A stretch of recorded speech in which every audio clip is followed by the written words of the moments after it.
Пияз сорпасының керемет қасиеттерін білесіз бе? Сәлеметсіздер. Алдарыңызда пайдалы кеңес арнасы. Видеоны бастамас бұрын лайк басып, пікірлеріңізді қалдырып, тіркелулеріңізді сұранамын. Жас кезде көбіміз денсаулық туралы онша ойлана бермейміз. Кейін басымызға түскен соң түрлі ем тәсілдерін жинақтап жүретініміз де рас. Менің де керек болар деп түртіп алып жүрген киіз кітабым бар. Соның ішіндегі өзім пияз сорпасы деп атайтын мына бір ем көңіліме қонымды болып тұр. 2 кило пиязды қабығынан ашып, ұсақ етіп турап, оны 2 кило шекермен араластыру керек. Сосын ыңғайлы ыдыс мейлінше эмаль кастрөлге салып, баяу отқа қоямыз. Асты күйіп кетпес үшін жиі қозғап тұрған дұрыс. Шекер толық еріп, пиязбен араласқанда 2-2,5 литр сорпа шығады. Оны шағын шыны ыдыстарға бөліп құйып қойған жақсы. Салқын, қараңғы жерде сақтаңыз. Тоңазытқышқа салуға да болады.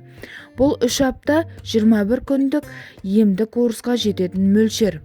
Пияз сорпасына күніне 3 рет бір ас қасықтан ішеді, артынша жарты стакан жылы су ішіп жіберген жөн. Бұл күндері мейлінше сұйық ас, суды жиі ішіп жүрген дұрыс. Бүйрегінде несеп жолында құм, тұз бар адамдар 2 немесе 5 күн аралығында зәрмен бірге тұздың еріп, майда құм мен ұсақ тастардың түсе бастаған байқап жатады. Бала күнімізде ағаш басына шығып алып, көкөрік пен алманы тұзға батырып жеуші едік. Сіріңкенің қорабына тұз салып алып, тіліміз ойылғанша, қарнымыз тойғанша, естеріңізде ме? Оның бәрі сіз кетпейді екен. Есейе келе бүйрек сыздап, пиелонефрит деген диагноз қойылады.